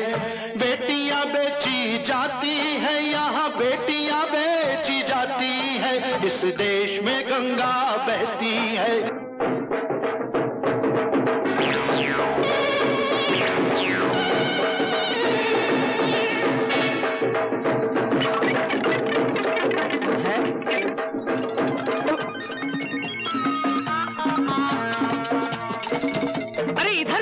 इधर भी बंसी। ये क्या हो रहा है? अरे असली बंसी कौन है? असली बंसी मैं हूँ। हाँ बंसी। तो तुम कौन हो?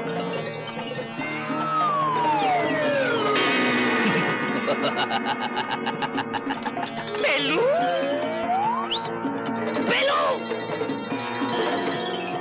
कौन है? वो मेरे पिताजी हैं। वैसे तो बेटा बाप के काम आता है, लेकिन इस सिचुएशन में बाप बेटे के काम आया है। हम दोनों ने हम शक्ल होने का फायदा उठाया है। मेरे पिताजी हैं, वो मांस बनाने में माहिर हैं। ये उन्हीं का कमाल है। और अब तो मेरी शादी मैना से हो चुकी है, तो अब तो कोई डरने की बात ही नहीं है, है? क्यों परदादा जी?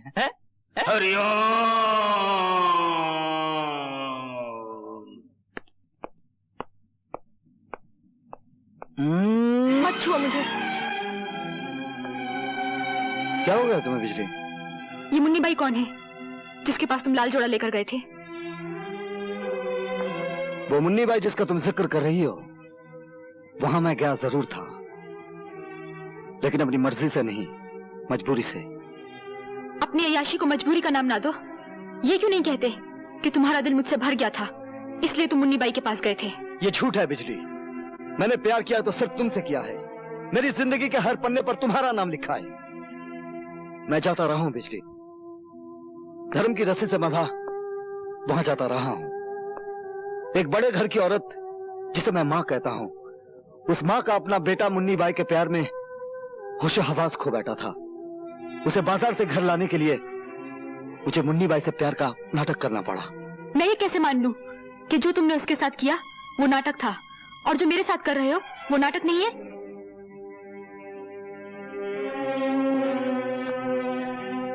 मेरी आंखों में आंखें डालो और होंठों पे होंठ, तो मैं खुद ब खुद पता चल जाएगा कि मैं सच कह रहा हूं या झूठ।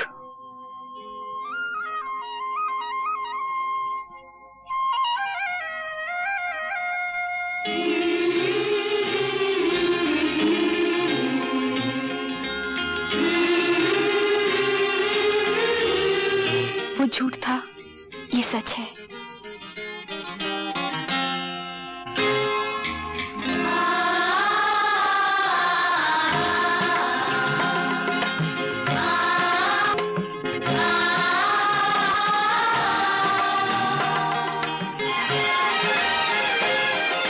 अब तो यकीन आया ना, मैंने उसे जो कुछ भी दिया था वो छलावा था। वो सुहाग की साड़ी, वो मांग का सिंदूर, वो लाल चूड़ियां।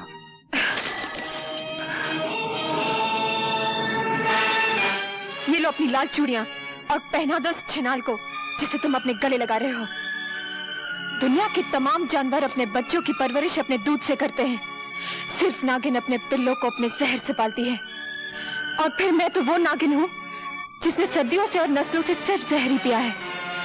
मैं तुम्हें फिर मिलूंगी, और जब मिलूंगी तो वो सारा जहर एक साथ तुम्हारे मुंह पर उलट दूंगी।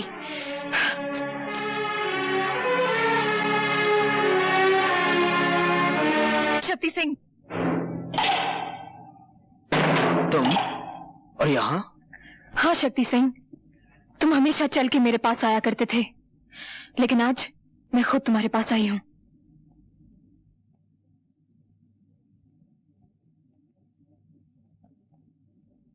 प्यासा पहले कुएं के पास आया करता था, आज कुआं चल के प्यासे के पास आया है। मेरी प्यास तो सिर्फ तुमसे शादी करने से है, तुम्हें अपना बनाने से है, तुम्हारी मांग में सिंदूर भरने से है। मिलन ऐसा होगा हमारा जैसे सारंगी और तबले का होता है।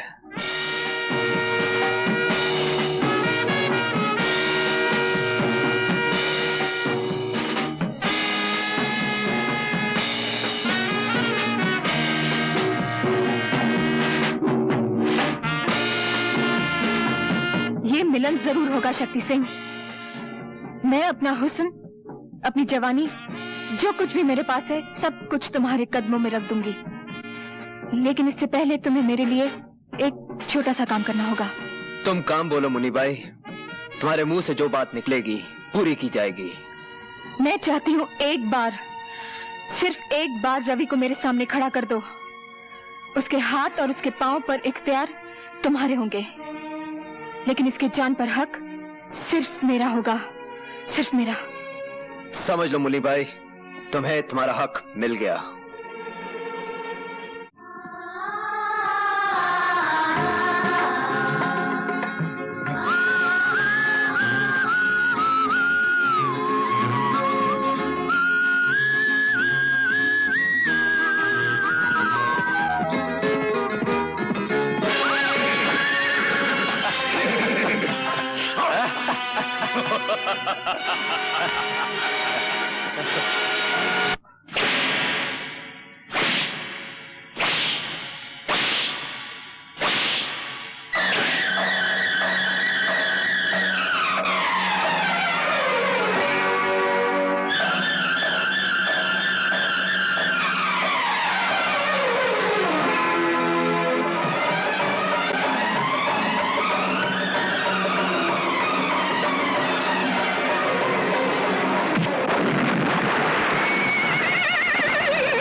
ओ गॉड, अपने रहमत के फरिश्तों को हुक्म दो कि वो रवि के सिरहाने खड़ी हुई उसकी मौत को उसे छूने की इजाजत न दे। बरसों पहले जो कहानी इस अस्पताल में शुरू हुई थी वो ऐसे अस्पताल में खत्म न हो। कौन सी कहानी माँ? एक औरत की कहानी जिसकी शादी नहीं हुई थी और वो माँ बनने वाली थी।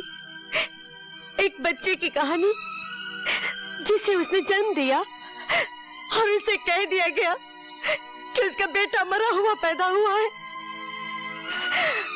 रवि वही बच्चा है जिसकी जिंदगी मैं आज अपने गॉड से मांग रही हूँ। मगर इसकी माँ कहाँ है? ठाकुर प्रेम सिंह की पत्नी सावित्री ही रवि की माँ है। किसकी मंगल कामना करने जा रही हैं आप? मैंने पूछा, किस पति की मंगल कामना करने जा रही हैं आप? कौन हो तुम? यहाँ किस लिए आई हो? हूँ तो एक कोठे वाली और नाम है मुन्नी बाई, लेकिन मैं भी आपकी तरह घरवाली बनना चाहती हूँ।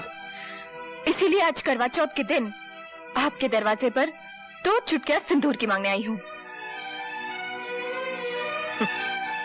अपने पाँव में बंधे हुए घुंघरू को देखो और फिर मेरे मंदिर जैसे घर पर नजर करो जहाँ तुम इस वक्त खड़ी हो। आप भी अपने गले में पड़े हुए खानदानी 9 लखे हार को देखिए जो आपके बेटे राजेश ने एक दिन मेरे गले में डाला था, और फिर इस सुहाग के जोड़े पर नजर डालिए जो आपका दूसरा बेटा रवि खुद मेरे पास लेकर आया था। मैं आपके पास आज इसलिए आई हूँ कि आप अपने दोनों बेटों की शादी मुझसे करा दें। विश्वास रखिए, मैं उन दोनों की जिंदगी स्वर्ग बना दूंगी। चुप हो जाओ, शर्म नहीं आती तुम्हें ऐसी बातें करते हुए? मुझ जैसी बहू को 2 शादियां करने में शर्म कैसी, जब आप जैसी सास को शर्म नहीं आई एक शादी के बाद दूसरी शादी करते हुए? क्या बकवास कर रही हो? थोड़ा सा दिमाग पर जोर डालिए और याद कीजिए, एक विजय नाम का शूरवीर आपकी जिंदगी में आया था। ये झूठ है। तुमने और विजय ने चुपचाप शादी कर ली थी, क्या ये भी झूठ है? तुम्हारी एक औलाद भी हुई थी, क्या ये भी झूठ है? जिसे डॉक्टर और तुम्हारे बाप ने मरा हुआ करार दिया था, क्या ये भी झूठ है? क्या चाहिए तुम्हें? सबसे पहले मुझे ये खानदानी 9 लखा हार चाहिए जो अब भी आपके गले की शोभा बना हुआ है, और फिर वो तमाम जेवर चाहिए जो आपने अपने आने वाली बहुओं के लिए तिजोरी में बंद कर रखे हैं। खबरदार मुन्नी बाई, अगर इस हार को हाथ लगाने की कोशिश की तो तुम्हारे हाथ काट दूंगा। जिनके घर शीशे के होते हैं वो दूसरों के घरों पर पत्थर नहीं फेंकते ठाकुर साहब। अगर हाथ काटने ही है तो अपनी बीवी के काटिए जिसने आपकी नाक कटा रखी है, जिसने आपको धोखा दिया है। निकल जाओ यहाँ से।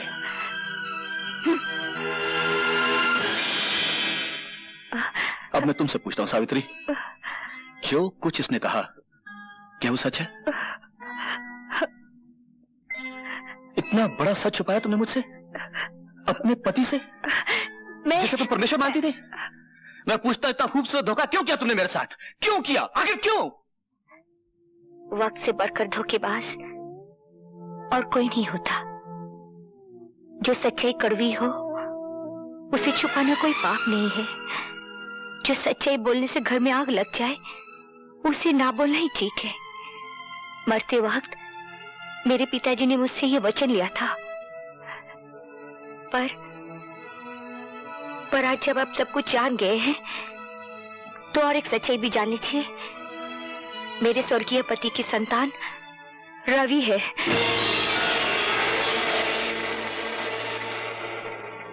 पर मैं आपके चरणों की सौगंध खाकर कहती हूँ, ये जानती हुई कि रवि मेरा बेटा है, मैंने उसे आज तक बेटा कहकर पुकारा नहीं। माँ के सामने बेटा हो और माँ उसे गले से ना लगाए, ये कोई छोटी बात नहीं है। बड़े बड़े कारनामे हैं तुम्हारे, छोटा काम तो तुमने कभी किया ही नहीं ना। मेरे बेटे राजेश को जानबूझकर इतना प्यार दिया कि वो गलत रास्ते पे चला जाए। ममता का नाटक करके जहर दिया तुमने उसे, और एक माँ होकर धीरे धीरे उसे गुनहगार बना दिया, और फिर अपने असली बेटे को एक देवता के रूप में मेरे सामने पेश कर दिया। ये सच नहीं है। मैं जिंदा नहीं छोड़ूंगा तुम्हें।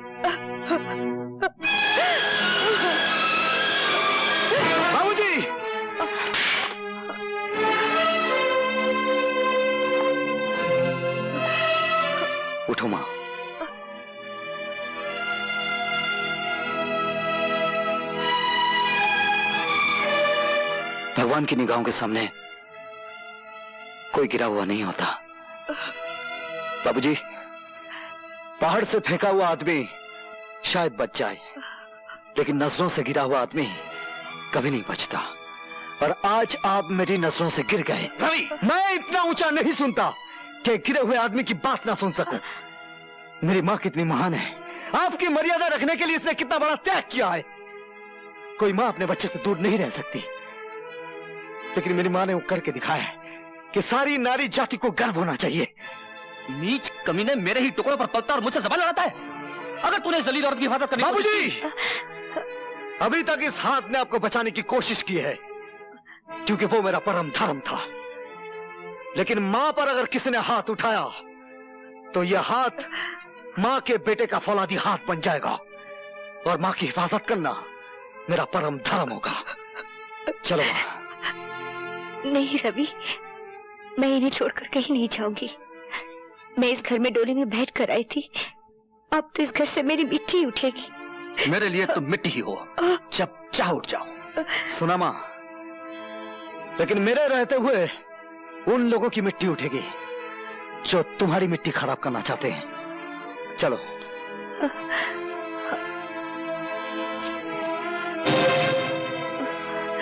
क्षमा और दया का दान तुम्हें इन दरवाजों से नहीं मिलेगा मां। इस खानदान की तो यह रस्म है कि जख्मों पर मरहम ना लगाया जाए, पहले उन पर नशा चलाया जाए, बाद में नमक छिड़का जाए। आओ आओ।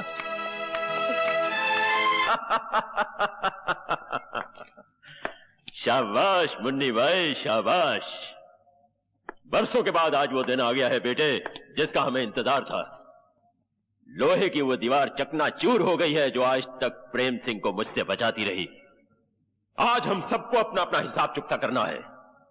तुम्हें अपना हक मांगना है अपने बाप से, मुन्नी बाई को अपने घायल प्यार की कीमत मांगनी है रवि से, और शक्ति सिंह को अपनी मोहब्बत की खातिर अपनी जान की बाजी लगानी है, और मुझे अपनी नफरत की आग ठंडी करने के लिए प्रेम सिंह का खून पीना है।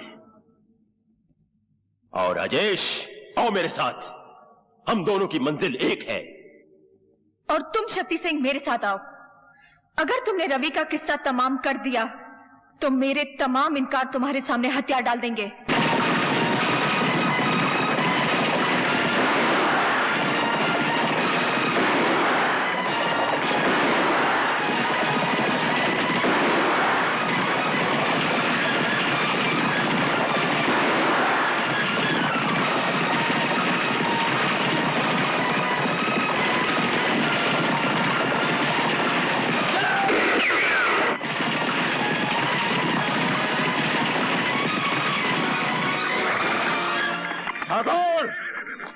बाहर निकल और सामना कर अपनी मौत का, जिसने तुझे बरसों ढूंढा है और आज तेरे दरवाजे पर आ पहुंची है। ये क्यों नहीं कहता कि तू खुद मौत के दरवाजे पे आ गया है?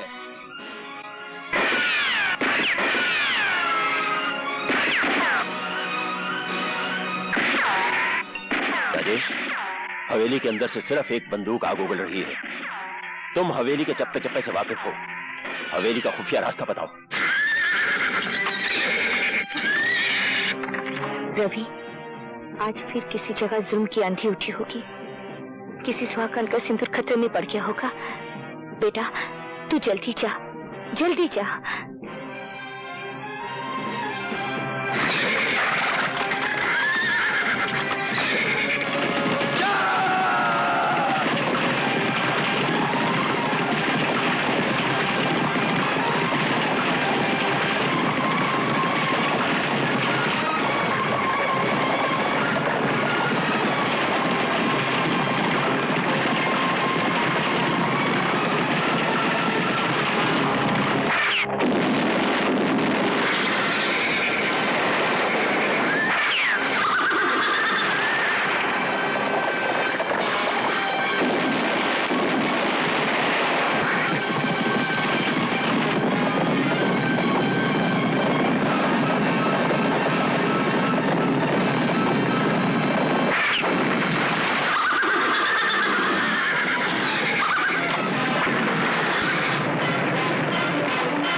पानी,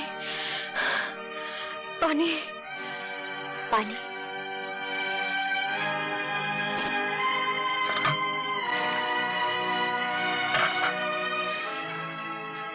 पानी। उठो बेटी, ये लो पानी पी लो।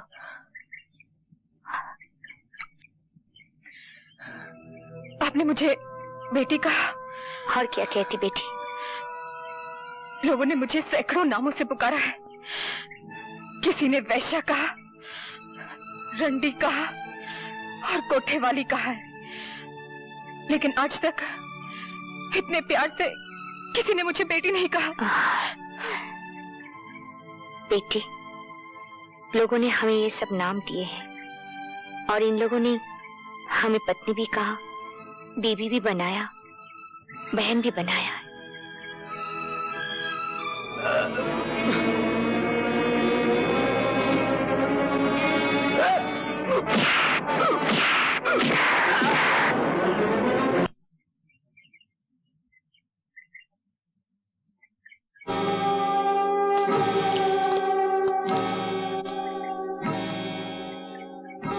ठाकुर, याद है मैंने तुमसे कहा था कि तुमने मेरी एक आंख ली है, तुम्हें अपनी दोनों आंखों के साथ साथ जान से भी हाथ धोना पड़ेगा। कहां है तुम्हारा वो परम धर्म वाला जिसके बलबूते पर तुम इतना उछलते थे? इंतकाम की जो भट्टी मैंने अपने सीने में परसों से तपाई रखी है, मैं चाहता तो था कि उसके अंगारे अपने हाथों से तुम्हारे बाप के मुंह पर उड़ेल दूं। क्योंकि मैंने तुम्हें अपना बेटा कहा है, इसलिए यह हक मैं तुम्हें देता हूं। ये लो पिस्तौल और उतार दो सारी की सारी गोलियां अपने बाप के सीने में, जिसने तुम्हें जायदाद नहीं दी, दौलत नहीं दी, बाप का प्यार नहीं दिया, दी है तो सिर्फ मुंह भरकर गालियां और जमाने भर की ठोकरें। चलाओ गोली और खत्म कर दो इस बाप बेटे के झूठे नाटक को हमेशा के लिए।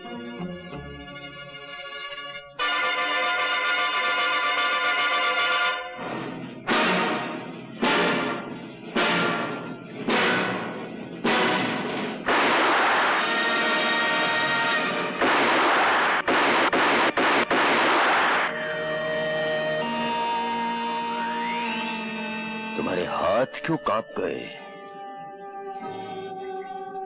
सांस क्यों उखड़ गई? हाँ? ओह, समझा। शायद वो बुज़दिली तुम में वापस आ गई है जो तुम्हें अपने बाप से खून में मिली थी। जाकर बैठ जा अपनी बाप की गोद में। राजेश, राजेश। और अब देख ठाकुर, जब एक मर्द निशाना बांधता है तो उसका शिकार कैसे तड़प तड़प कर मरता है।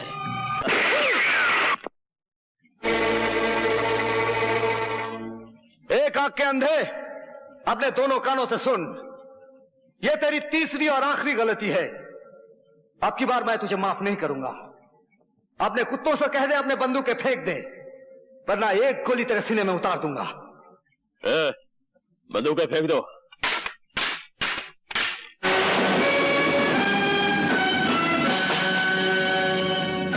तुमने क्या समझा था? अपनी अंधी इंतकाम की आग में इन दोनों को जला सकते हो?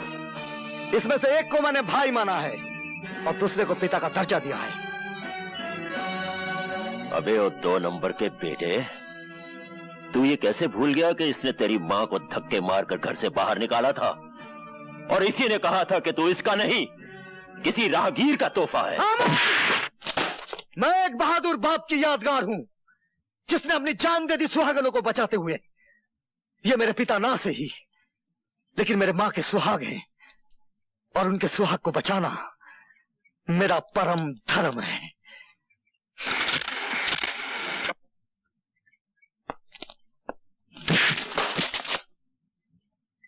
रुक जाओ, फेंक दो बंदूक।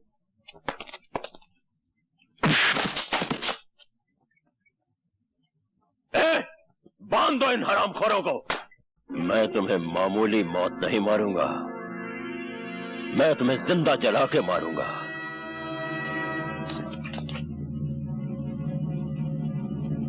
मशाल तैयार करो। ठहरो शमशेरा, ये मेरा शिकार है। जिस तरह इसने मेरे दिल को जलाया है, उसी तरह आज मैं इसे जला दूंगी। शाबाश मुन्नी भाई।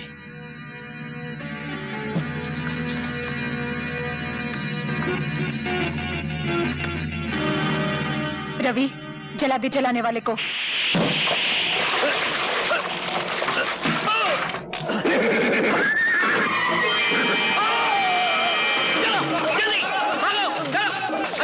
राजी बाबू अब यहाँ क्या खड़े? वहाँ पता है? ओह, लेकिन आपको बांधा किसने? अरे शमशेरा ना, और किसने? शमशेरा? पूरा वक्त आ गया तेरा।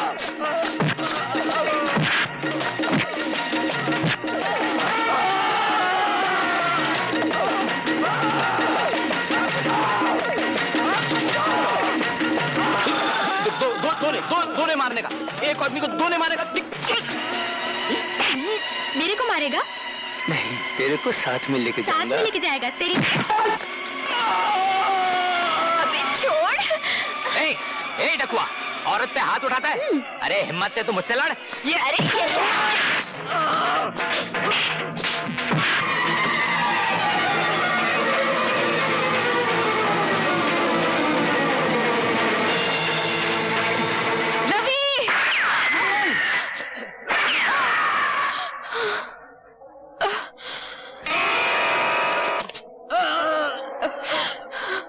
रवि, तुमने मेरी मौत अपने सर पे क्यों ले ली? रवि, मैं तुम्हें अपना दूल्हा तो नहीं बना सकी। सोचा कि तुम्हारी मौत को ही अपने गले लगा लो। मैं उम्र भर तवाइफ कहलाती रही हूँ, लेकिन मैं तवाइफ रहकर मरना नहीं चाहती। अगर हो सके तो मुझे अपनी सुहागन बना दो रवि।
कहते हैं मौत को जहां मारना होता है वहीं खींच कर लाती है। ये भगवान और ये फरिश्ता गवाह है कि ये वही जगह है।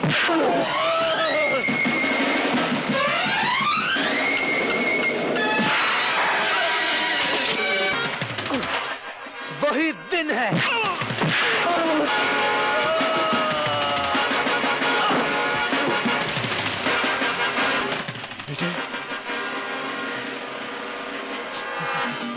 विजय, नहीं विजय, मरते वक्त हर गुनाह की तस्वीर सामने आ जाती है। मेरे पिता के कातिल, गौर से देख, तेरी मौत का नाम विजय नहीं रवि है।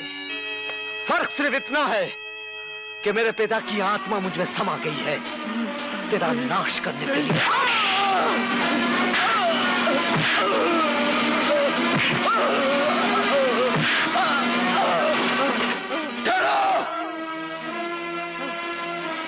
माँ, अगर शमशेरा को कुछ हुआ तो तुम्हारी माँ का क्रियाक्रम यहीं हो जाएगा। बस शक्ति, तू फिक्र मत कर बेटे, इस बुराई को हमेशा के लिए खत्म कर दे। सुहागनों की सुहाग को मिटाने वाले इस पापी को हमेशा के लिए मिटा दे। बच्चों को अनाथ करने वाले इस राक्षस को खत्म कर दे।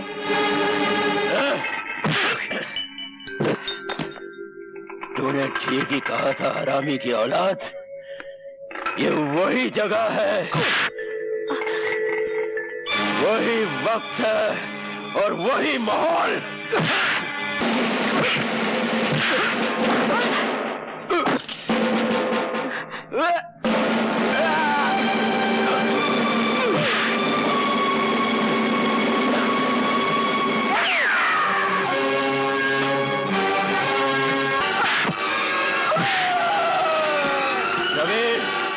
विजय के पिल्ले, अगर तेरा कोई भगवान है तो बुला ले उसे मदद के लिए, क्योंकि अब ये शैतान तुझे जिंदा नहीं छोड़ेगा।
चलो मां। रवि,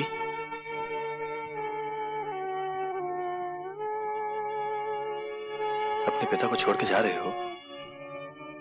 बेटे, मुझे माफ नहीं करोगे?